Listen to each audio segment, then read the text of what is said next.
I'm thinking from the man's perspective, the husband, The man. the man. Um, That's kind of weird. You're like, you're my wife and you're four. you're four. Not Really? only that, but your wife is still, she dies, and she's still guilt tripping you to never marry again. I know, I love that part. Like, you said you would never marry again. Oh my Did you God. marry? Oh my God. Because it's been 4 years.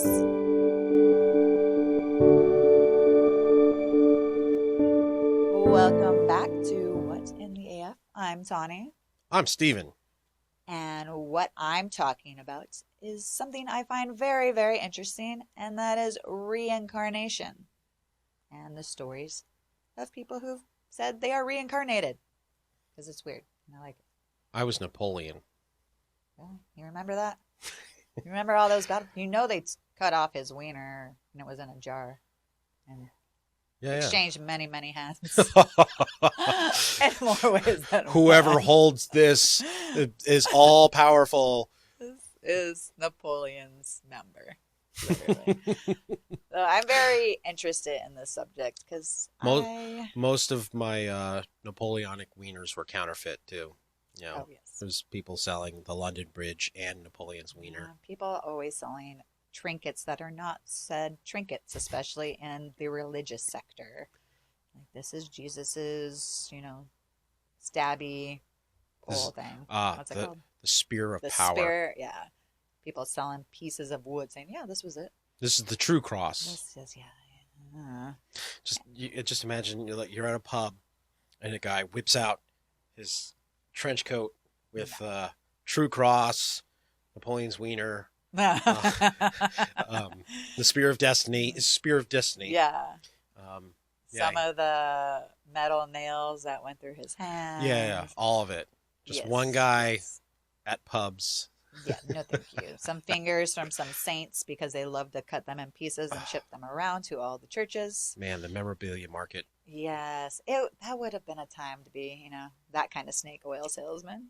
I'll sell you all the parts. I got all the parts of all the saints. Which one would you like? Well, and as Napoleon's, Member. yeah, well, as somebody who was Napoleon, I can authenticate some of these things. Ew. Anyways, back to reincarnation. So there's two movies that always stand out in my mind when I talk about kind of the afterlife. And they're like 80s, 90s movies. And one of them is Chances Are with Robert Downey Jr., Christopher McDonald, Sybil Shepherd, and Ryan O'Neal. Love that movie. Like Christopher McDonald's character, is in love with Sybil. She's pregnant, and then he dies in a car accident or something. And he's in heaven, and he sees the line to get sent back to Earth. So he's like running through the line to get back to Earth, but they inject you with the serum so you forget your life. And he didn't get it and comes back. Robert Downey Jr. falls in love with Sybil Shepherd's daughter, which is technically his daughter, but it's not incest because it's not the same. Different DNA. Yeah, just the soul is the same. And then he gets the memories trigger once he starts seeing all these people of that past life. It's just, I love that movie. It's a good one. And then it feels like our algorithms are linked up because I didn't know anything about that movie. I love that movie. And this last week I saw clips of it out of nowhere. That's from 1989, but it's a good movie. But I saw that exact scene where he's like in a hurry, like in Washington State. Okay, she's there. Yeah. And then he doesn't. He's like, this is where I can be born. Where it's right there. It's like, dude, you're and the memory so young. And the memory erasure syringe was like huge. Yeah. It was like, and he was always trying to get him after the fact, and it just never worked out. Okay, that sounds funny actually. And then finally, he does get him juiced up. And then this is when I quote all the time. It's not necessarily a reincarnation story as far as the story is, but it is defending your life. And that was in 91 with Albert Brooks and Meryl Streep. So basically die, and then you end up in this, I don't want to call it purgatory, but it's an in-between area where you basically have to defend your life, the life you just lived, to see if you passed all your tests to move on to the next level of existence, or do you go back to Earth and do it all over again? So if you failed, back to Earth. If you did all that stuff, then you move on to the next level. And so you're basically in a courtroom setting with your defendant, your lawyer, and then the prosecution's like, no, look at this, and it's great. I love that movie too. Well, technically, like according to the true believers of reincarnation, from my understanding, reincarnation is actually a punishment. Oh, really? Yeah, yeah. I think it's only a punishment if you come back at like a bug or something. No, in all forms, Oh, because really? you're incomplete. Yeah, well, you Once, got lessons to learn still. so in their mind, it's a tragedy that reincarnation exists because it's imagine a plate that was complete and then got broken, and everybody's on their own individual. Everyone is their own broken piece. Yeah. And once you achieve a certain level of karma, you are now no longer part of this vicious cycle as the broken plate kind of thing. Sounds very Indian. Yes, yeah. So it's a tragedy. It's not a cool thing. Yeah. My white girl thing is you still got things to learn and you didn't learn them. And, sometimes I feel, and I know other people I've had this conversation with, that, the whole thing of deja vu. Yes. That we keep living the same life. That's why you have the deja vu, because it's like you've done that already. Dang it, I'm coming back. So, yeah, might be. So you live that same life over and over until you get it all right. I find it interesting. I'm not really sure. I don't know if I want to come back as me again or want to do something else. You're awesome. But, thank you. We're all awesome. Some people suck, though. I will say that. But I find the worms. Yeah, the whole conversation about it, I find it very interesting and very intriguing. Which brings us to this episode of Reincarnation Stories, where I found stories of people who said they lived a whole different life and they remember all the bits and pieces of it. So they definitely did not get stabbed with the memory juice that they have in Chances Are, because they needed that. Because they remember all of it. But they say it's mostly kids, and then after so many years, their memories start fading, which is also very interesting, I find. Because these are things these littles would never ever have any concept of at all. Like locations and certain planes or just people. It's so interesting. I could go on all day about this. So I have selected a few stories and other people have done the research for me. So we are going to show their research. So the first one we're going to talk about is, where's she at here? Because I got all the list of all the people. We're going to start with Dorothy Eady. I don't know how to say it right. She's an English woman who claims she was an ancient Egyptian priestess. So she is from England, and she was born in 1904 and passed away in 1981. But she believed that she was a priestess during Seti the first reign, and that she had fallen in love with Seti and got prego. And being a priestess back in the day, you're not allowed to do that. You're supposed to be a virgin, so it was all a whole thing. But Dorothy, when she was younger, and my research showed me different things, but we're just going to go with what I saw. And the other story we're going to show you is that she fell down a flight of stairs when she was like 3 or 4. And then, they thought she was dead, and she wasn't. And then she, then her dad took her to a museum, and then she just suddenly I was this person. But it's also interesting because she, at the time being a woman as well, she ended up going to Egypt and becoming a big person in the whole Egyptian research. And that's difficult for a woman back in that time. Oh, yeah. To be doing any of that. So she did a lot with that community and with the temples and the research and everything. So, especially if she wasn't a nun or some she was revered position. Regular English woman, just going over there doing the thing. And became to be known as Seti, and she even had a child that she named Seti. So she was all about Seti the first, because supposedly she says they were lovers and loved each other, and which is, I guess a romantic love story through the ages, that they would come together once again at one point and let that all happen. But so I would have one issue as if I was her husband, and she's like, still in love with the guy from 3,000 years before, right? And naming my child after him, kind of like, from her pictures, is she really pretty? Because there's I a didn't certain see young. I didn't look at her okay. young Because there's a photos. lot that a man is willing to deal with if she's very Yeah. pretty. I think there is a photo of her in the video that Okay, this girl does which we show. will see shortly. Yes, we're gonna watch the little clip of um, Dorothy's story, and we will give credit to our little influencer, I guess, that we're using their footage. We'll give them credit, of course, because they just tell the story so much better than I do. So, whenever you're ready, Steven.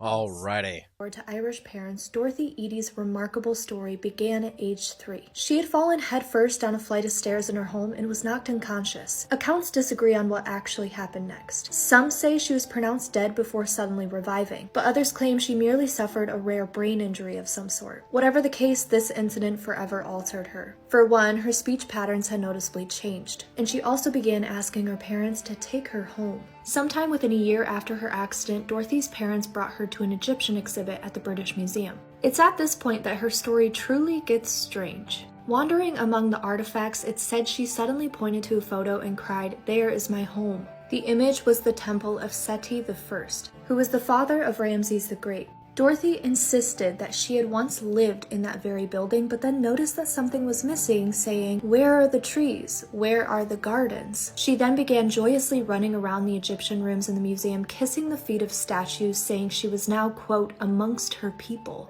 Dorothy dropped out of school at the age of 16 after continuously getting in trouble for talking about her beliefs and being committed to one sanatorium after another. During this period is when Dorothy revealed something shocking to her parents. She claimed to be the reincarnation of a girl named Benchershit, who was abandoned at age 3 and raised in the temple of Seti I at Abydos, the very same building that she had pointed out in the museum when she was only 4 years old. She recounted meeting the pharaoh in the temple gardens while serving as a priestess of Isis. During this time, for a priestess of Isis to lose her virginity was a capital offense, but after becoming pregnant with Seti's child, she was ordered to stand trial. She instead chose to take her own life. At age 27, while writing for an Egyptian magazine in London, Dorothy met her husband and moved with him to Cairo, where she gave birth to her son, naming him Seti after her long-lost pharaoh lover. She soon began working with the National Department of Antiquities, and in her 50s she was given the opportunity to work along excavators in Abydos, the site where Seti I and Benchershit had become lovers. During this time, she was able to help them locate the ruins of the gardens she had described when she was a child. After this, the chief inspector from Egypt's Antiquities Department took her to Seti's temple to test her claims. Standing there in total darkness, he described a series of wall paintings to her. After each description, she would walk in the direction of that particular mural without having a single error. She had a natural understanding about hieroglyphics and about local ruins, and in 1989, the year she died, she was featured in a National Geographic documentary called Egypt, Quest for Eternity. In her old age, she knew that no Christian or Muslim cemetery would accept her because of her beliefs. With that in mind, she began constructing her own tomb in her back garden. At the last minute, health officials intervened, insisting she be given a proper burial. She was given an unwanted plot of land in the desert, but no marker was to be placed above her grave, and only a pile of rocks could stand in her place. Born in London in 1904 There we to Irish go. parents. So that is her reincarnation story, which is very interesting. I want to be Egyptian. As long as I'm like a princess, though, like not a peasant. Well, that's one hole in so many of the reincarnation stories that people have. Mm-hmm. No one was ever the guy that shoveled the horse's poo. Yeah. Well, if you look know. at it this way, she wasn't like in a top person. She was wasn't. a priestess in, a place where she couldn't like have her anything she wanted. She wasn't supposed to make love, and she had to be a virgin, and Yeah. basically a nun, I guess you can say. A good enough story. Yeah. And as thinking about her husband who, married, didn't even go into her marriage or anything, but she had the kid. You described her as having a kid. As a man, crazy is kind of fun. And even like, can I get the middle name at least? Yeah. You're gonna name it after your lover from 3,000 years ago. Can I at least give him the middle name John? There's times in a man that he makes the decision that, you know what, at least I'll never be bored. Well, that's a different level of something. I guess you could say it's crazy. mental crazy. I don't know. It's not like It's psycho crazy. it's interesting. Yes, it's very And interesting. you know what? If she goes, hey, I want to put my burial casket in the backyard. I'm going to make my own tomb in the backyard. Okay, honey. You're like, whatever, babe. Oh, no, the state said you can't? Oh, shoot. Yeah. We can't embalm you, though, because that's against a lot of different laws. We're not putting your organs in jars and putting it out there. Yeah. But you know what? Actually, her story is compelling enough and it has enough details in it. Yeah, and she was helping the Egyptologist with research, so there's some validation there. Yes, which is extremely interesting. Which is far more than most people that ever come forward. I'm sure that there's 1,000 people that have tried and they have nothing on it. Oh yeah, there's lots of con artists out there and whatnot. Oh yeah, and it's just interesting because this seems like it didn't happen until after her fall, and a lot of stories like this have to do with head trauma as well. When you hear people talking like that, like I was hearing a story today on a podcast I listened to, how a terrible, husband at the time to this girl, he suddenly had some crazy heart attack that blood was coming like out of his face, and if she wasn't there, he would have been dead. And so he remained alive, but she's like, what did you see when you passed away? And he was talking about what sounded horrible, like, and the nurse is like, oh, it sounds like you were in hell. And then it turned out it was the tsunami, I think, that hit. And, which was weird because when they were talking about this on the podcast, they were still not connecting. They were like, oh, he was in hell. And I'm like, he got information about the future. And you guys are still saying, well, he was in hell. And he talked about that tsunami because he's like, oh, I just saw a red floating car or truck. And then in the footage of the tsunami, I don't know if that was the one that was, in Thailand or something? Yeah. I don't remember which one they said it was. A whole bunch of those. Yeah, but in the footage they saw, there was a red floating truck. So I'm like, and they're still like, oh, well, you were in hell. I'm like, no, he saw something of the future. You guys are not connecting that. So I saw it a different way. Very interesting. Very interesting. But I guess he became a violent, evil person. It got progressively worse. But I think he was getting clips of the future instead of being reincarnated, because he told her that you have to leave right now. And he had like a hammer in his hand or something. He's like, if what I see is true, you have to leave right now. And I'm like, oh, he became like a psychic. Someone tells me to leave while they have a hammer in their hand, I'm going to do it. Standing over your bed while you just woke up? Yes, you're out. Okay, yeah. You know what? I'll come back later for my things. Yes. With the sheriff. With the things. So the next one we're going to talk about is, and please forgive me with my mispronunciations, but Santi Devi. And she is, good. Yeah, I hope that's right. She is a girl who said her real family was somewhere else. So this is in India. She was born when was she born? 1926. And this is one of the most famous reincarnation cases ever reported. And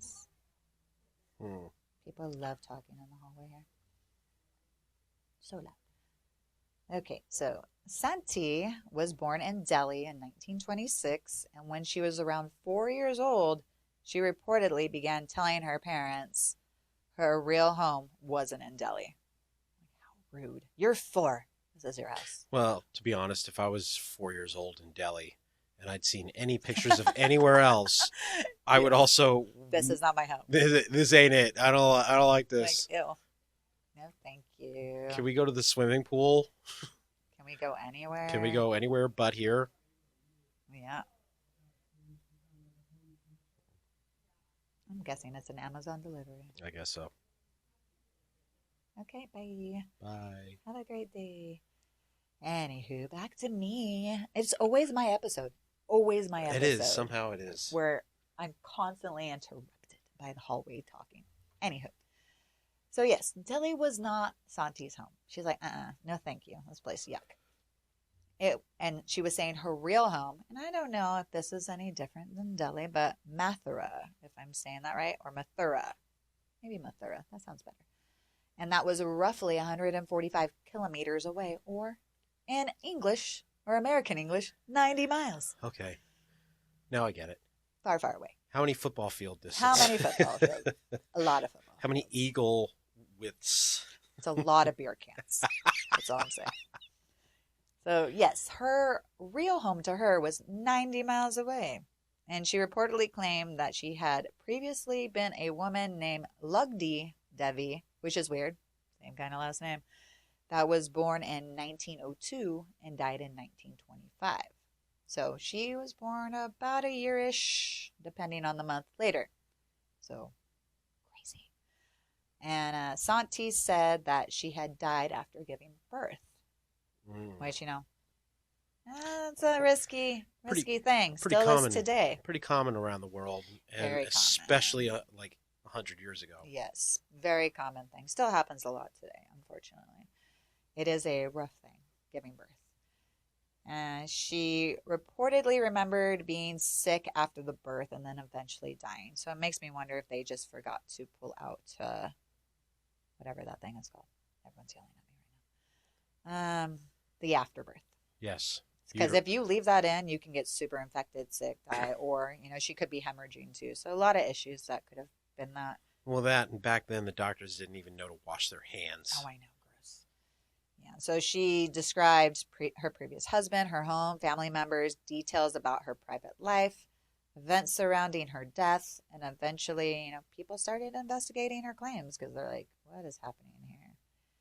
Well, and it's not a famous person, so the details couldn't just be incarnated out of anywhere. Yeah, she's saying she was just some random other person.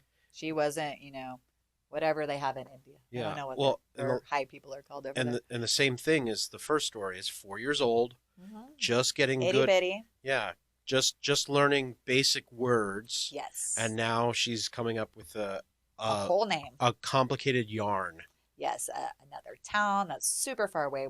Where would she ever hear of that? Yeah. A town 90 miles away. So it didn't make the paper. Unless, you know, I should have done a little bit more digging, but, you know, I had other people to do the digging for me. So we're going to move on to that digging of the story. Of reincarnation ever documented that even Mahatma Gandhi was convinced. It's probably one of the most baffling cases I've ever read. In 1926 in Delhi, India, Shanti Devi, just 4 years old, suddenly started speaking about a different home, a different name, and a different family. She described a husband who she said was waiting for her in a town she had never visited, a child she claimed she had given birth to, and a death she remembered with chilling clarity. She said her name had been Lugdi Devi and that she died shortly after childbirth in the city of Mathura. Not so sure how I would feel if my 4-year-old daughter said she had a husband. I would probably slap her across the face like, what husband? You don't even have time for boyfriends. At first her parents brushed her off until Shanti began naming streets, neighborhoods and landmarks in Mathura with the accuracy of someone who had lived there for years. Her story grew so detailed that even Gandhi formed a committee to investigate this. When they finally brought Shanti to the city of Mathura for the first time in her life, the atmosphere shifted. She walked through the city with total familiarity, guiding the adults through winding streets with the confidence of someone returning home. Without hesitation, she stopped in front of a particular house and declared, "This is my home."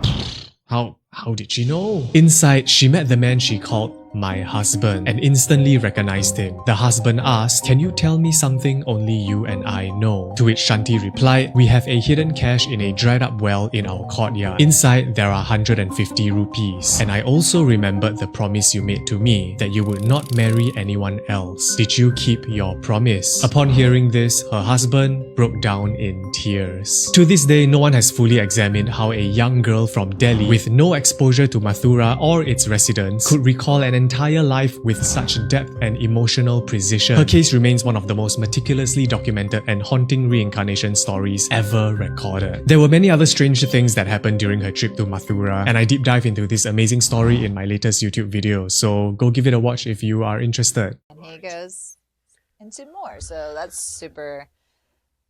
I mean, she's saying she's a nobody, so it's not like she's. Yeah, 150 rupees in the well isn't a lot, probably. Yeah, and she's a little kid saying, yeah, this. Okay. Like a little one would not have those details. Now, again, I'm thinking from the man's perspective, the husband. The man. The man. That's kind of weird. You're like, you're my wife and you're 4?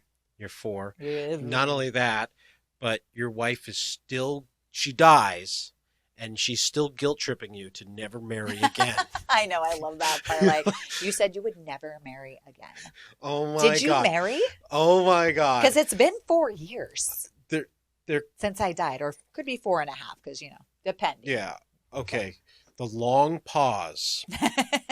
Like, there's a 4-year-old girl that has details of your wife, and like just the sweating. It's already a hot country, but just like extra sweating. Like, it doesn't say. I want to know if he remarried or not.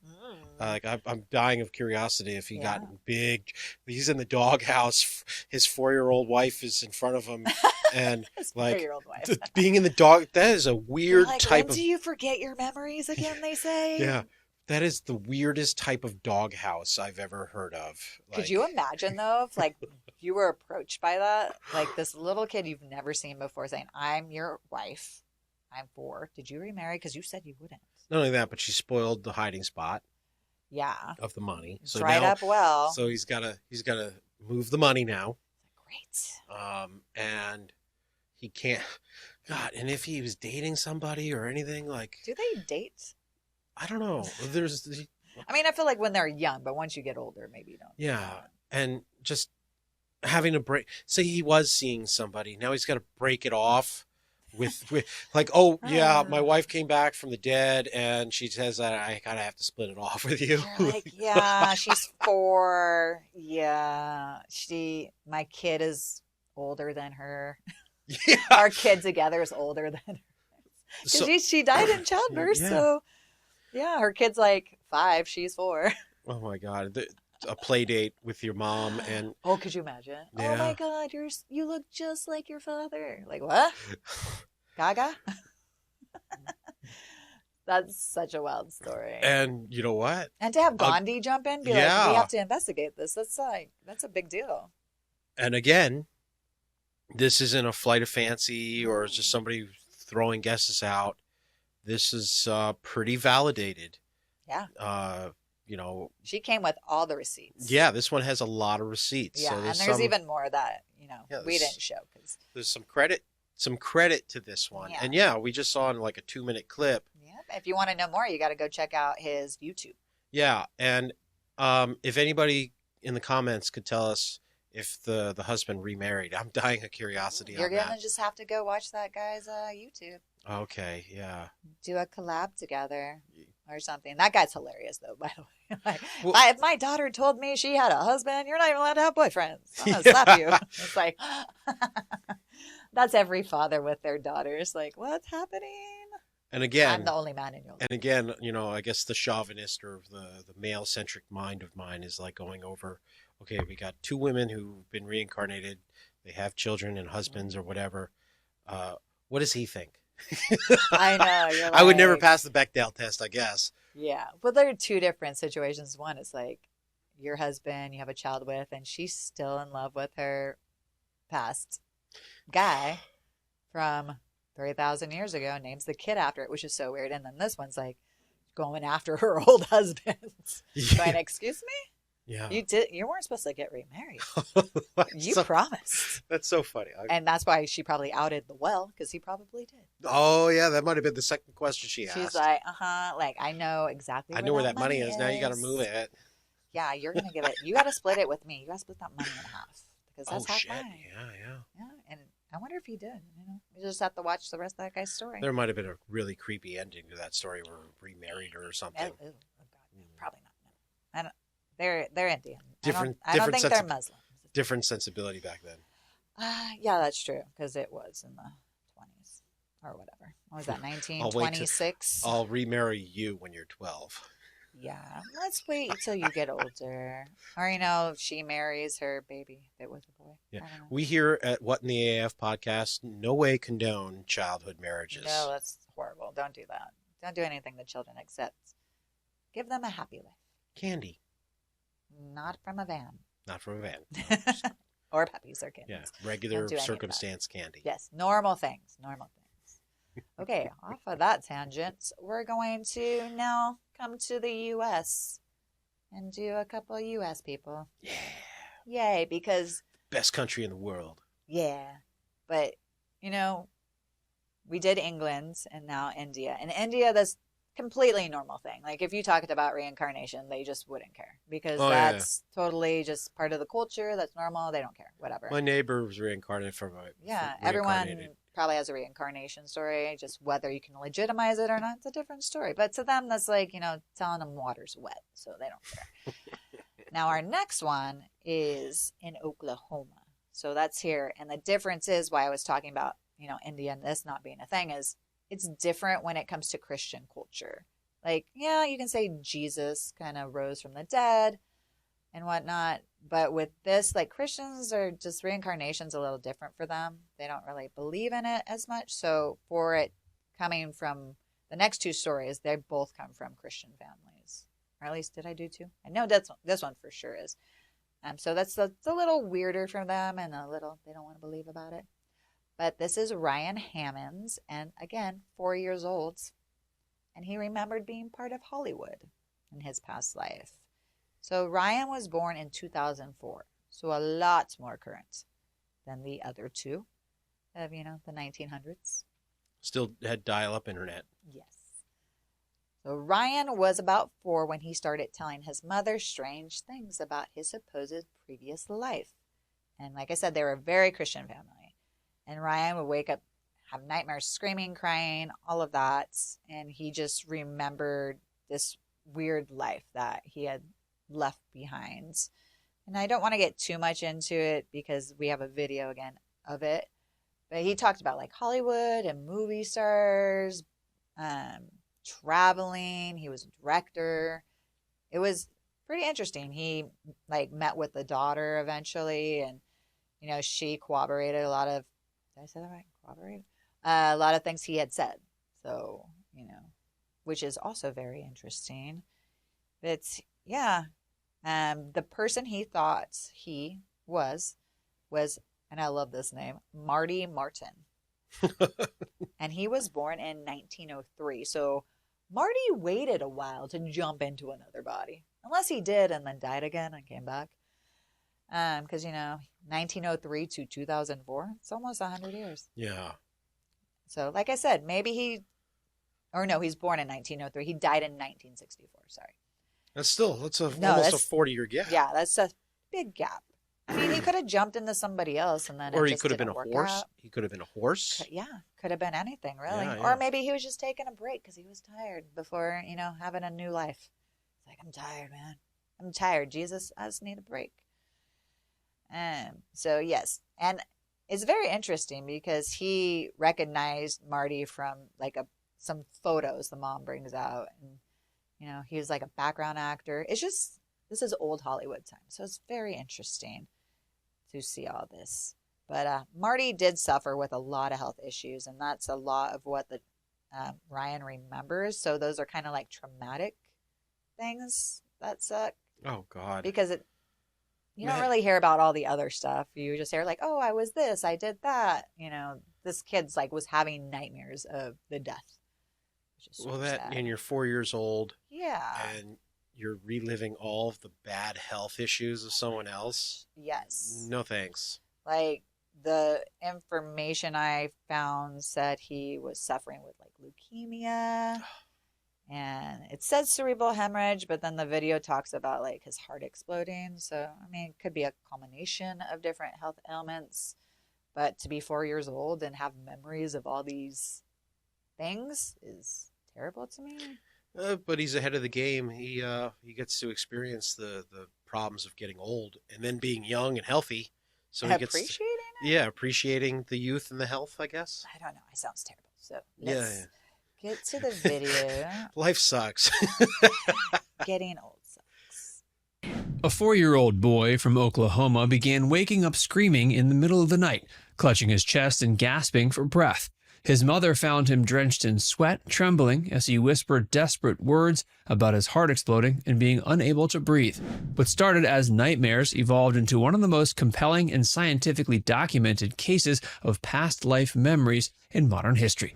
Ryan Hammonds, born in 2004 in rural Oklahoma, would soon shock his Christian family and captivate researchers with detailed recollections of a glamorous Hollywood life he had never lived.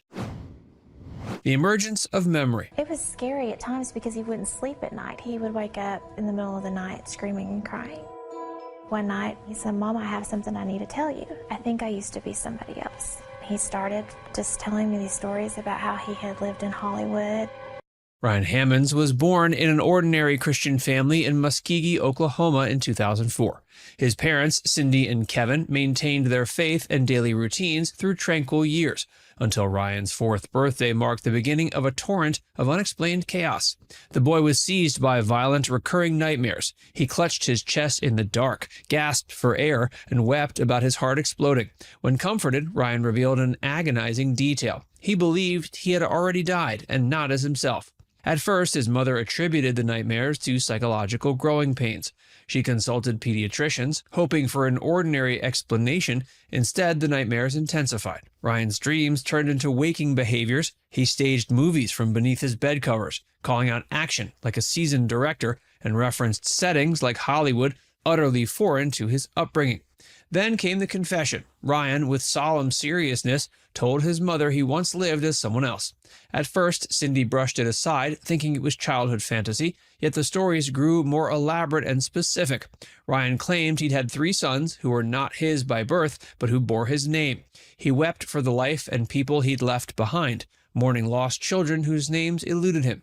He described locations in Beverly Hills, a luxurious house with a swimming pool, and even recalled directing films alongside famous Hollywood actors. Unable to make sense of her son's shifting reality, Cindy scoured the internet and regional libraries for information on reincarnation and past life memories.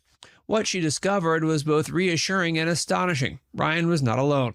Other children had described similarly inexplicable memories tied to verified past events. Sifting through books about old Hollywood, hoping to confront Ryan's fantasies with reality, she inadvertently triggered a crucial breakthrough. While flipping through images from the golden age of Hollywood, Ryan became electrified by a black and white still from Night After Night, a 1932 movie featuring Mae West. He pointed to 2 actors and identified one as George Raft, then, without hesitation, pointed to a lesser-known man in the background. "That guy's me. I found me." His conviction, coupled with the specificity of his recollections, pushed his mother further into the realm of scientific inquiry. The scientific response, an inquiry at UVA. Now, Ryan gave more details than many of the children do, but what really made his case quite unique was when he pointed to this picture of an obscure person in the past and said that's who he had been. And it was this Marty Martin, of course, and it turned out that Ryan had said many things that did fit for Marty Martin's life. Cindy, confronted by memories that exceeded her understanding, reached out to Dr. Jim Tucker, a psychiatrist and researcher at the University of Virginia's Division of Perceptual Studies, DOPS. The DOPS, founded by Dr. Ian Stevenson, had cataloged thousands of cases worldwide in which children reported verifiable facts about previous lives. Tucker, having inherited Stevenson's legacy, approached Ryan's case with rigor. Before revealing the identity of the mysterious man in the photograph, Tucker documented every detail Ryan had mentioned. Ryan described traveling on ocean liners like the Queen Mary, attending glamorous parties, dining at a favorite Chinese restaurant, owning many sunglasses, and dying of a heart attack at age 61. Even more intricately, he recounted having 3 sons who were not biological, changing actors' names, and residing in a Beverly Hills house. These claims, spanning specific historic periods and unique circumstances, offered fertile ground for verification. The scientific breakthrough came when researchers confirmed that the man Ryan identified was indeed real.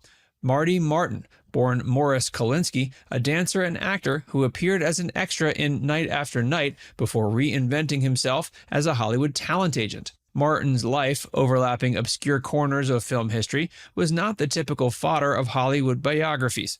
Details are accessible only through painstaking examination of census data, travel manifests, marriage certificates, and family records. Martin was born to Ukrainian Jewish immigrants in Philadelphia.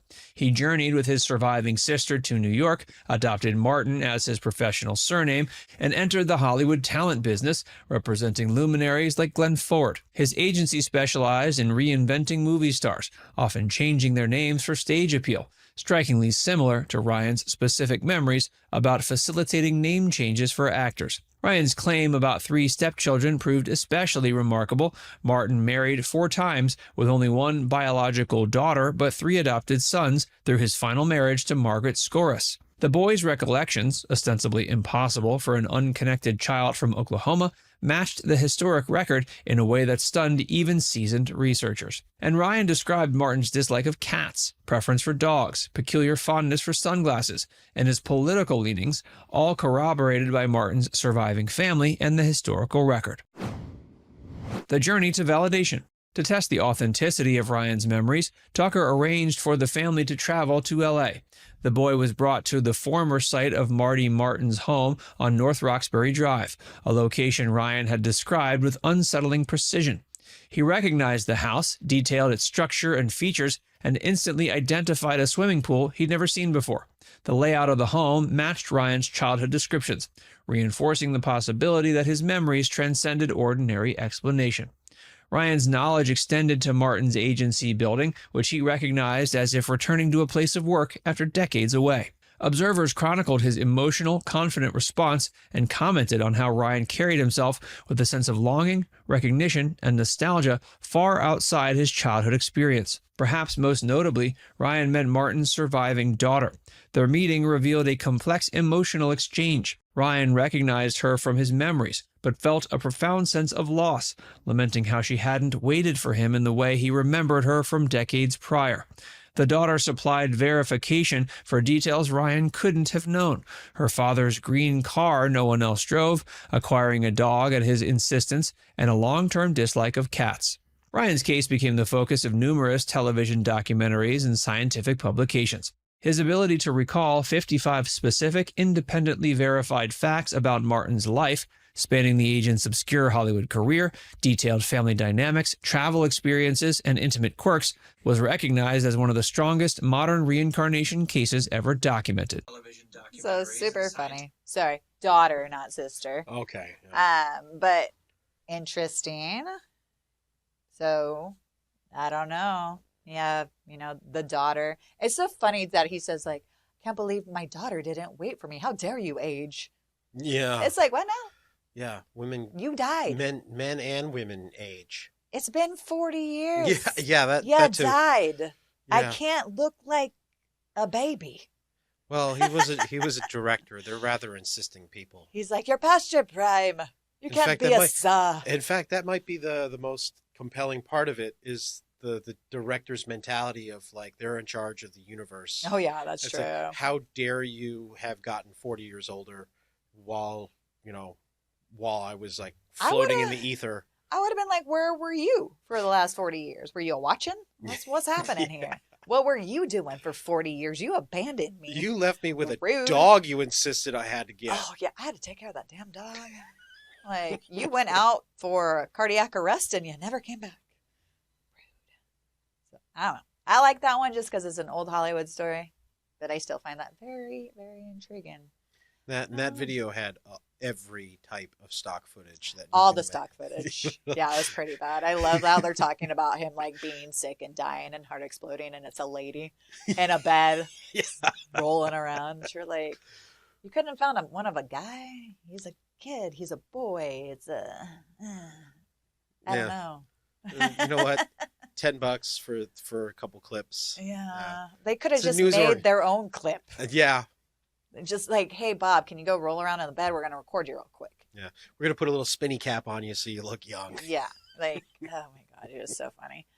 But, yeah, I mean, I believe all these stories so far. I think they're legit. They come with way too many facts of a past life. They, again, 4 years old. 4 years old. Yeah. 4 years old. Still connected 3 years old. Like to the spiritual realm. Yeah, that's the one thing they say about when you're so young. The veil is so thin and kids just, you haven't been taught to not believe, or however you want to say it. I find it very interesting, and I believe I believe that one as much as the others, but the other ones the first two had way more like. Yeah, and he's someone that no one remembers, but he was a director. He was in old Hollywood. I mean, if that was more current, people would probably totally know who he was. Another part of these that I do like is the awkward moments with the people that, there's like all the people that are kind of like along for the ride. Yeah. The first one, you got the husband. The second one, Another, you got another husband. Who's this one, a daughter. This one is the daughter. But you got to give it to their parents for being very supportive of their children and what their children are saying. Because most parents, and a lot of these stories, the parents kind of say the same thing. They kind of just like write it off as a child's imagination. And it's like, but at the same time, they're 4 years old. What imagination? Yeah. They're eating crayons. Where's this coming from? Yeah, it's way too detailed. And that kid looked like he was the type to eat crayons. So. Well, if that's even really him, I'm not even sure. Again, stock footage, we're not sure. But it's just very interesting because they're so young to come up with all these details, like city names. Like, they just learn how to talk. They're not going to say things like that. I know. Like SETI, like maybe SETI. That's an easy. I was like 15 before I even knew all the bordering towns of where I grew up. Yeah, I mean, some kids have good memories. I know if you show them a show, they watch it on and on and on and a million times. But still, and I take on those traits. Like if they watch a pirate movie, they want to be a pirate all of a sudden. But I don't think they're not building a past life off of that. Pirates. They're like, I'm a pirate. I stabbed you, or whatever pirates do. I found treasure. They're not like, oh yeah, this is Blackbeard and this was his wife and he had 5 kids. They're not building a world like that. Not at that age, anyways. All right, we're gonna go to the meaty one. This has a somewhat longer video when he goes into all the details, but an actual professor of psychiatry and neurobehavioral studies from the University of Virginia gets all involved in this one. Ooh. And this is James Liniger, and he is the boy who said he was a World War II pilot. So more current, well, not as current as Ryan, but this James was born in Louisiana, or he's from Louisiana, and he was born in 1998. And he is now 28. Yay for him. Happy birthday. You're almost 30. It gets better every day. Yes. So this is interesting. I think he started, around the same time when he was 4. It seems pretty interesting. It's all around 4. They learn their language, and then all of a sudden... Actually, no. He started younger than this, but just kidding. So when he was 2.5, all right, I got all these stories here. I'm all over the place. But he started with this one when he was young. But he went to the museum when he was 4 and saw all the things. Or he went to a reunion. I'm all over the place with this one. My info's all over. But yes, let's just probably start the video. But it's very interesting because he kind of rode back into his past. He ended up joining the Navy when he was 18 because, the pilot crashed in a plane because he was shot. He was shot down by the Japanese in Iwo Jima, is where he got shot down. And the kid points out, because the dad gets a book and he points out, oh, I got shot down there. And he just brings up he brings up names. It's very interesting where he gets into it. He says at one point he's James the Third, and they're like, what? Because he also says his past life person was also named James. So, which is interesting because the guy's name is James Houston Jr., so he would be the 3rd James. But he draws pictures of planes fighting each other, and he signs it James the 3rd. But yes, these all start very young. Where did I write this? And he takes them to the museum when he's 22 months old, so 2.5. But it's different. You're going to a museum seeing things. It can't have that much of an impression where you're bringing up words and names and then... Especially under 2 years old. Yeah. You're still just learning shapes. Yeah, you're learning shapes. You're oh, I like a plane. And, I mean, he's talking about a plane that he was in, or about a plane that wasn't even at the museum, too. So he brings up that type of plane. I think it was a Corsair. Which someone's like, well, it was probably at the museum. It's but it wasn't at the museum. They did the research. The plane showed up later, but it wasn't there when he was at the museum as a child. Again, I don't think a kid remembers words like that. And he was bringing up the name of the aircraft carrier he was on, the Natoma. he brought that up. That's not something a little kid's saying. No. Like, I could see those maybe rolling off their tongue a little bit easier, but he brought up names of another pilot that was there, Jack Larson. Again, I'm not seeing a kid between 2 and 4 saying words like that at all. But yeah, it was also, again, another traumatic experience. This kid was like freaking out too, because, you know, he died in a plane crash. Yeah. So super scary. Which this is another one. Like I said, a guy in the other video, the professor, he does all the research with all these, and he tells a great retelling of this one. But would it surprise you to know that 1 out of every 4 Americans, Christians and Jewish alike, believe that souls do return again in different bodies? I eventually decided to focus on American cases. I took several trips to Asia, but I decided to focus on the American ones for a couple of reasons. One, they don't have the potential cultural influences that might impact the cases from Asia. And two, I felt like that they could have more impact on people, that they could be harder to dismiss if you realize that it could be happening to the kid down the street. So one in particular that I want to tell you about is one that has gotten a fair amount of press. You may have heard about it. A little boy named James Leininger. The case has been on TV some. His parents eventually wrote a book about their experiences. He's a boy who talked about being a pilot who was killed during World War II, and it's believed that that pilot has now been identified. So his parents are this Christian couple in Louisiana, and his dad in particular was quite opposed to the idea of past lives before this case began. It began when James was 22 months old, and he and his dad took a trip to a flight museum. And James was fascinated by the exhibit of World War II planes to the point that he kept insisting that they go back to it, and he and his dad ended up spending 3 hours at the museum when he was 22 months old. And then a couple of months later, around the time of his 2nd birthday, he started having horrible nightmares multiple times a week in which he would be kicking his legs up in the air and screaming, "Airplane crash on fire, little man can't get out." And after I spent a weekend with the family going over all the details of the case, and then afterwards I talked with his aunt, who had spent a lot of time with the family. She said you cannot believe how horrible these things were to witness, that it really looked like somebody fighting for his life. And then during the day, he would take his toy airplanes and he would say, "Airplane crash on fire," and he would slam them nose first, bam, into the coffee table. He would do this over and over again, and his parents are apparently tolerant people.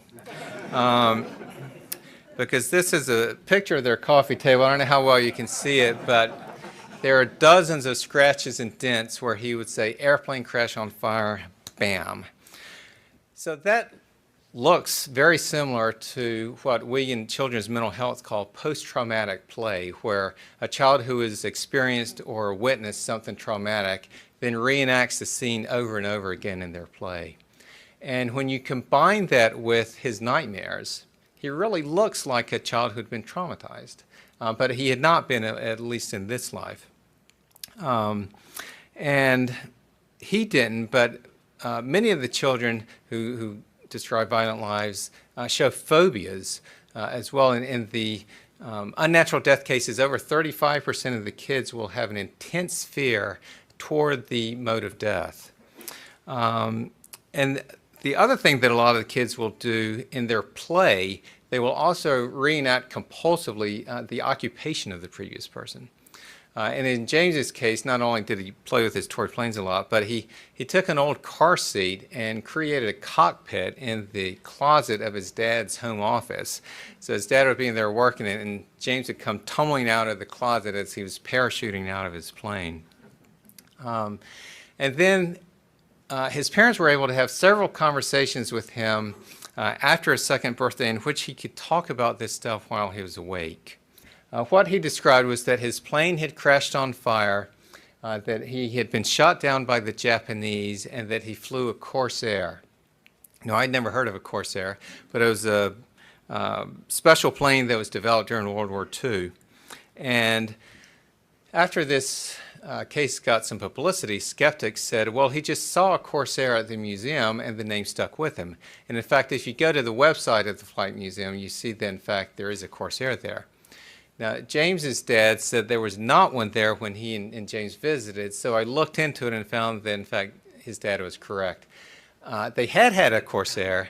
It had crashed at a public air show the year before they visited, and then they didn't get a replacement for 3 more years.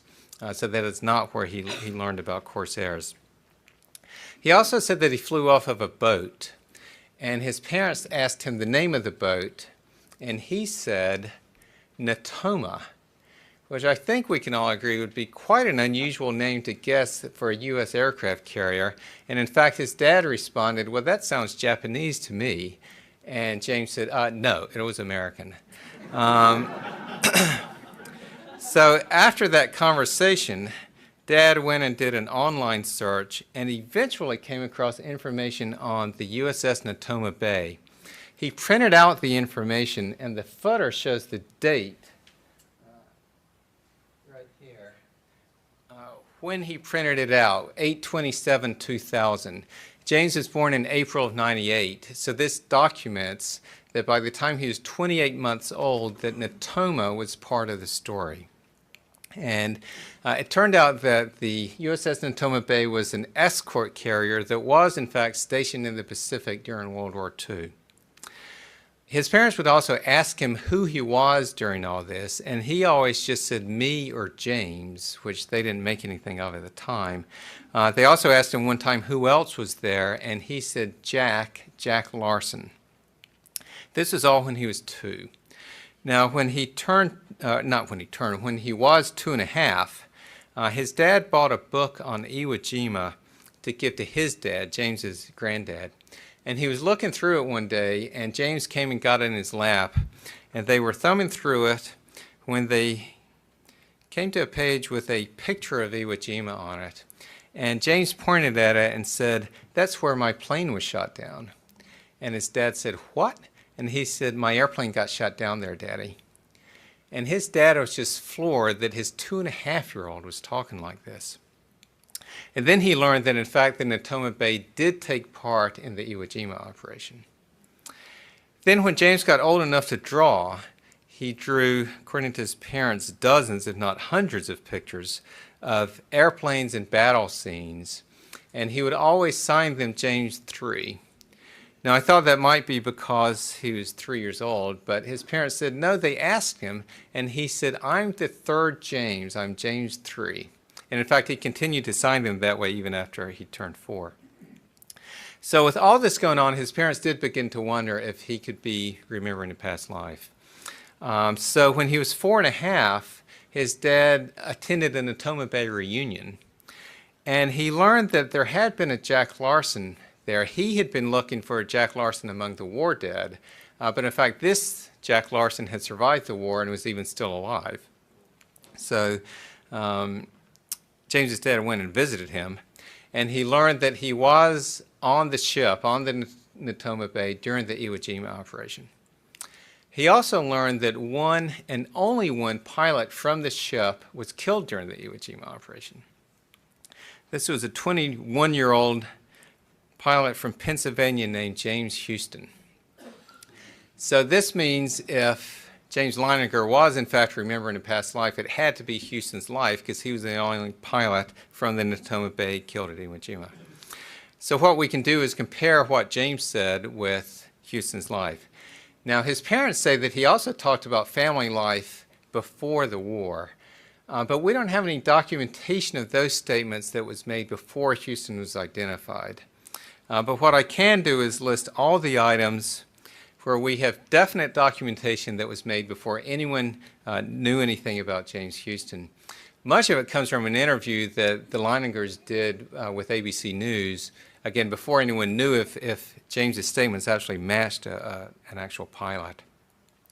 So James signed his drawings James 3. Houston was James Jr., which would make James Leininger the 3rd James. James said that he flew off the Natoma. Houston was a pilot on the USS Natoma Bay. James said he flew a Corsair. Houston had flown a Corsair. He was actually flying a different plane when he was killed, but he was part of the squadron that had tested the Corsair for the Navy. James said he was shot down by the Japanese, and Houston was shot down by the Japanese. James said he died at Iwo Jima. Houston was the one Natoma Bay pilot killed during the Iwo Jima operation. James said one day, quote, "My airplane got shot into the engine and crashed in the water, and that's how I died." Eyewitnesses reported that Houston's plane was, quote, hit head-on right on the middle of the engine. James had nightmares of a plane crashing and sinking in the water. Houston's plane crashed in the water and quickly sank. And James said that Jack Larson was there, and Jack Larson was the pilot of the plane next to Houston's on the day that he was killed. James is now 18 years old. He became an Eagle Scout, and he graduated from high school this spring, and he has recently joined the Navy. He would just be crying. He'd say, "Airplane crash on fire, little man can't get out." He laid on his back and kicked up at the ceiling, and he goes, "Mama, the little man's going like this." And he laid on his back and kicked his feet up. The little man's going, "Ooh, ooh, ooh, ooh, ooh, ooh," can't get out. And I said, "Well, who's the little man, baby?" And he goes, "Me." I thought Bruce and I were just gonna faint. They questioned, what kind of plane?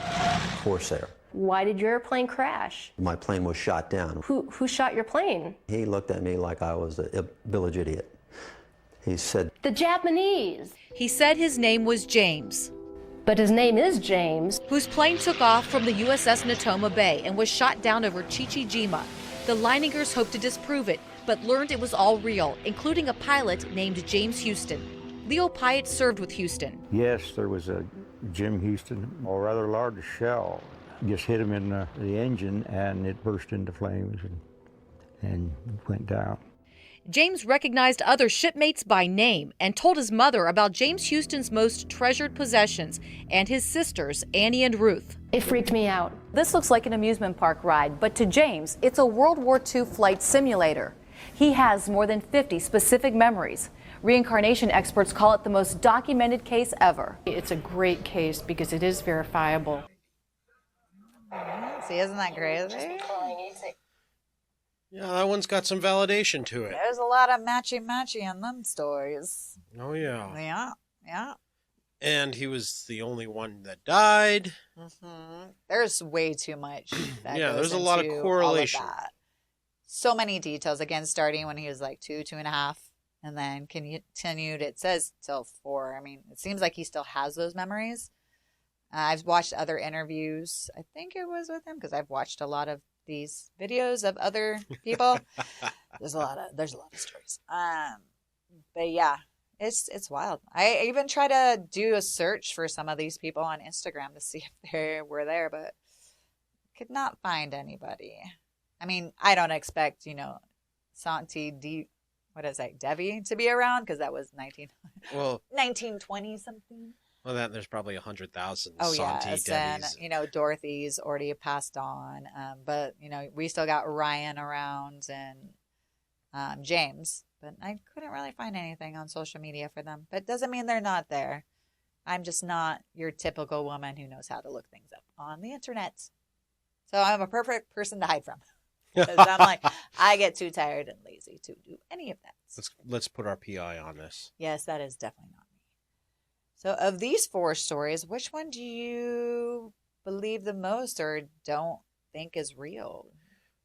They're all the one I'm least optimistic about in the sense of believing, but I still believe it to a some degree, is the third one. The Ryan Hammonds with the director? Yeah.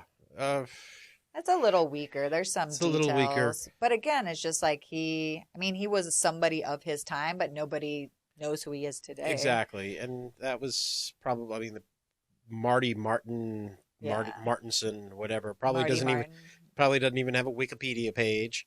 He might. Maybe at this point. The second one I would definitely believe the most, because that awkward moment. Santi, one Gandhi's Debbie involved. Yeah. Talking to the husband, the money. How do you know where I had my money? Yeah, putting him on the spot You're like, about, that's a typical woman. so on the nose. That 4-year-old knows what she's doing. Oh already. my God. I, as a man, I would hate I have to promise. I promise. It's a Key and Peele. That's a Key and Peele sketch.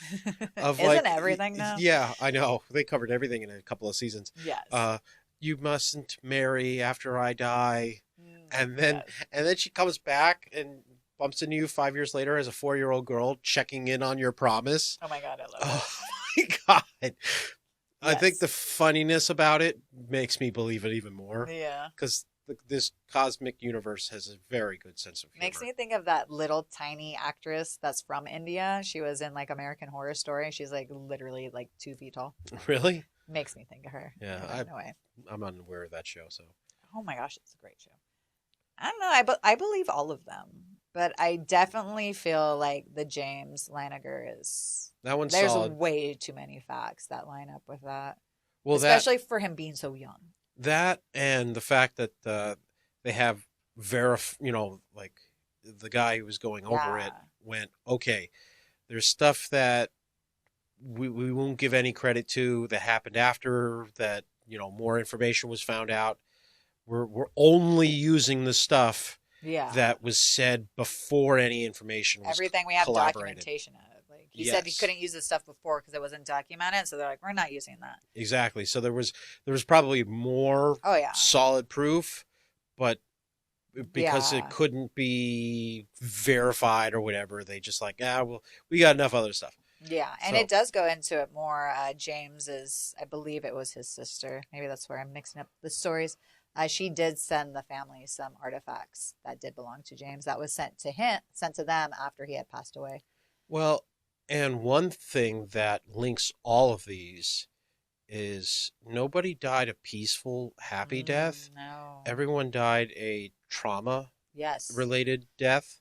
Yeah. So a lot of people's ghost theories. Yeah. No one, the ghosts that haunt the houses, none of them died peacefully with everything settled. Yeah, I have other stories here, like a little boy remembered being a woman who died in a fire. Yep. And then I got a couple more from like India, because again, water is wet in India. One from Lebanon. Like, it's just, this is everywhere. It's just, I find it very interesting. Like, this one was very interesting from England. I didn't get too into it. Just like went over it. 2 sisters who had passed away in a tragic car accident, and they were 11 and 6. Like, what was it? Close to a year later, a little over a year later, their parents ended up giving birth to twins. And then those twins did everything like the 2 sisters. But now it's like they're twin girls, but they said everything, the likes, the dislikes, the mannerisms were exactly like the 6 and 11-year-old who had died in the car crash. Again, which is so interesting. Traumatic deaths. And Like, can you imagine being the parents, like losing 2 daughters and then being 2 lucky more. to have twins a year later or a little over a year later, and then those twins like encapsulate everything of those 2 girls you had just lost? That would freak me out, but I'd be thankful at the same time. Oh yeah, a do-over. I'm like, wow, they really ran back and jumped right in.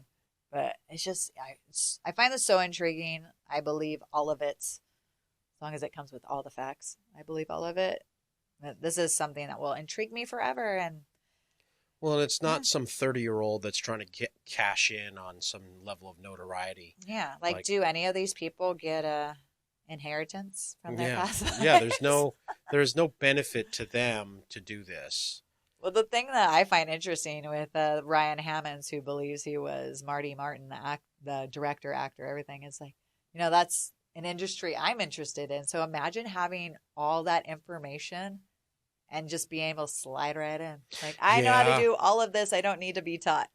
And I think it's awesome. And the dirt, you got some blackmail. You can. No one's listening to your dirt from the 1920s. They're like, it's 2026. No. Oh shit! Yeah.